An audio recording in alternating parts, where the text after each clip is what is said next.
یہ ہمارے ایک ہندو دوست ہندو بھائی کی طرف سے ہمیں ای میل موصول ہوئی تھی. روہت رامپال ان کا نام ہے. 2 سوالات ہیں, ایک میں بھی پوچھ رہا ہوں, ایک اس کے بعد ہم اس کی طرف آئیں گے. ابھی جو سوال انہوں نے بھیجا ہے وہ ایم ٹی کے بڑے کین ویور ہیں, کہتے ہیں میں پروگرام دیکھتا ہوں, حضرت صاحب کے پروگرامز کا بھی انہوں نے بتایا ہے. وہ یہ کہتے ہیں کہ آپ کا دعویٰ ہے کہ خلیفہ خدا بناتا ہے, یہ کس طرح ممکن ہے کیونکہ خلیفہ نبی تو نہیں ہوتا؟ بات یہ ہے کہ خلیفہ اور نبی دونوں کو خدا بناتا ہے, دونوں کو خدا چنتا ہے. اور بات صرف اتنی ہے کہ نبی کو اللہ تعالیٰ ڈائریکٹ چنتا ہے, براہ راست چنتا ہے, اور خلیفہ کو بالواسطہ مومنوں کے ذریعے چنتا ہے. نبی کی مثال اور خلیفہ کی مثال کے لیے میں ایک بات سامنے رکھ دیتا ہوں, وہ یہ ہے کہ مثلا نبی کی مثال ایسی ہے جیسا پہلا انسان اللہ تعالیٰ نے جس مرضی شکل میں بنایا, اس کو اللہ تعالیٰ نے ڈائریکٹ بنایا. لیکن اب جو اللہ تعالیٰ انسان پیدا کرتا ہے وہ ڈائریکٹ پیدا نہیں کرتا بلکہ ماں باپ کے واسطے سے پیدا کرتا ہے. تو نبی کو اللہ تعالیٰ ڈائریکٹ چنتا ہے, ڈائریکٹ بناتا ہے. خلیفہ کو اللہ تعالیٰ مومنوں کے واسطے سے چنتا ہے. جیسے میں نے مثال دی ہے کہ جو انسان پیدا ہوتا ہے وہ اللہ تعالیٰ ہی پیدا کرتا ہے, اس کی خلقت اللہ تعالیٰ ہی کرتا ہے, لیکن والدین کے ذریعے. اور اس کی وجہ ہے کیوں اللہ تعالیٰ نبی کو ڈائریکٹ چنتا ہے اور خلیفہ کو انڈائریکٹلی. اس کی وجہ یہ ہے کہ نبی اس وقت مبعوث ہوتا ہے جب دنیا میں فساد پھیل چکا ہوتا ہے, سارے ہی خراب ہو چکے ہوتے ہیں. اب خراب میں سے کسی کا انتخاب کرنا کوئی فائدہ مند نہیں, کیونکہ خراب جو فساد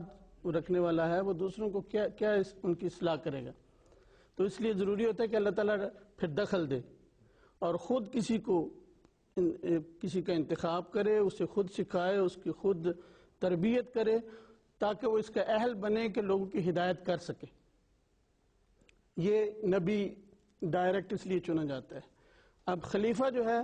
وہ ڈائریکٹ اس لیے نہیں چنا جاتا کہ نبی جب فوت ہوتا ہے تو اپنے پیچھے مومنوں کی, نیکوں کی ایک جماعت چھوڑ کے جاتا ہے. تو چونکہ وہ جماعت موجود ہوتی ہے جو اس بات کی اہل ہوتی ہے, اس بات پہ قادر ہوتی ہے کہ اپنے میں سے جو سب سے زیادہ نیک اور سب سے زیادہ اتقی ہے اس کو چنے, تو اللہ تعالیٰ ان کو استعمال کرتا ہے تاکہ وہ جو سب سے زیادہ اس قابل ہے کہ لوگوں کی ہدایت اور رہنمائی کا فریضہ ادا کرے, اس کو وہ چنے. اور اس کی ایک حکمت ہے, اور وہ حکمت یہ ہے کہ اللہ تعالیٰ جانتا ہے کہ یہ جو جماعت میں نے تیار کرنی تھی یہ تیار ہو گئی, اور واقعی یقیناً یہ اپنے میں سے بہترین چنے گی. اور اللہ تعالیٰ جو ہے وہ ان کو جب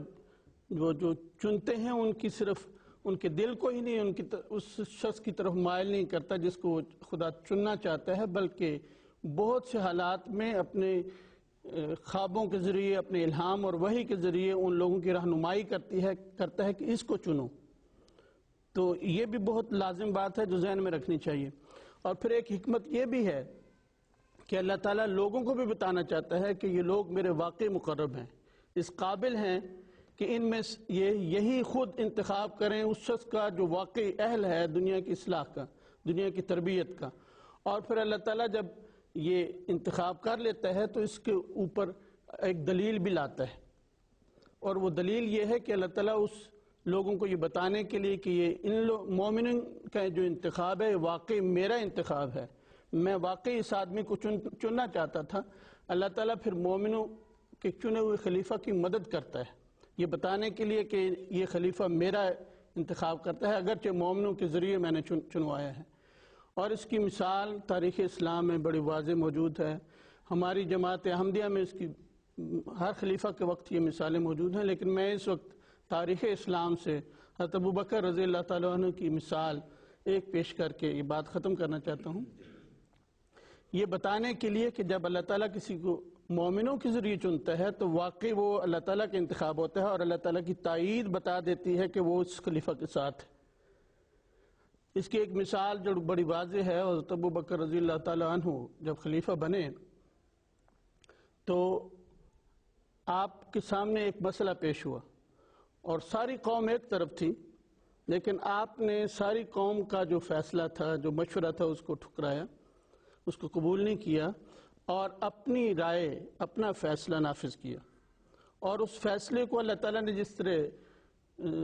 طرح اس میں برکت ڈالی اور اس کو صحیح ثابت کیا، وہ ثابت کرتا ہے کہ واقعی مومنوں کا انتخاب ٹھیک تھا اور اللہ تعالیٰ واقعی اس خلیفہ کے ساتھ ہے۔ بات یہ ہوئی کہ نبی کریم صلی اللہ علیہ وسلم نے ایک لشکر تیار کیا تھا جس کو بھیجنا تھا شام کی طرف رومیوں سے لڑنے کے لیے۔ اسی اثناء میں نبی کریم صلی اللہ علیہ وسلم اچانک بیمار ہوئے اور فوت ہو گئے۔ اب حضرت ابو بکر اس لشکر کو بھیجنا چاہتے تھے،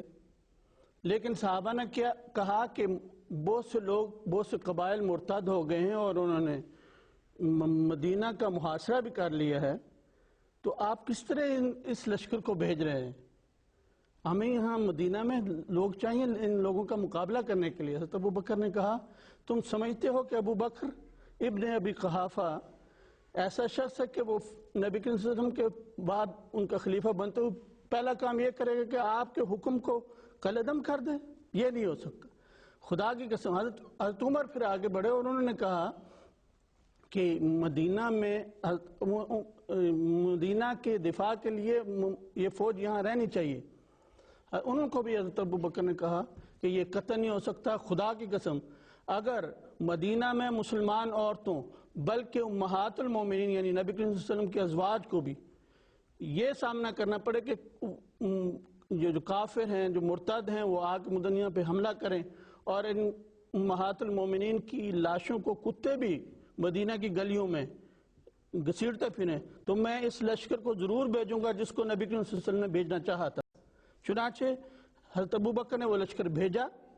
اور اس لشکر کے بھیجنے کی وجہ سے اللہ تعالیٰ نے یہ برکت ڈالی، پہلی برکت کہ وہ جو مدینہ کا محاصرہ کیے ہوئے مرتد تھے ان کے دلوں میں اللہ تعالیٰ نے رعب ڈالا اور وہ سوچنے لگے کہ اتنا بڑا لشکر مسلمانوں کا ادھر جا رہا ہے، پتہ نہیں ان کے پاس کتنی طاقت ہے، چنانچہ وہ حملہ نہ کر سکے مدینہ کے اوپر۔ پھر مسلمانوں نے خود نکل کے ان کے اوپر حملہ کیا اور ان کو پسپا کیا، اور اس کے بعد مرتدین کے قتل اور ان کو شکست دینے کی ایک لمبی تاریخ ہے۔ تو یہ ثابت کرنے کے لیے کہ مومنوں کا انتخاب واقعی اللہ تعالیٰ کا انتخاب ہے، اللہ تعالیٰ نے حضرت ابو بکر کے فیصلے میں قوم کے فیصلے کے خلاف جو ان کا فیصلہ تھا اس میں برکت ڈالی اور ثابت کیا کہ واقعی میں ابو بکر کے ساتھ ہوں، وہ ابو بکر جس کو مومنوں نے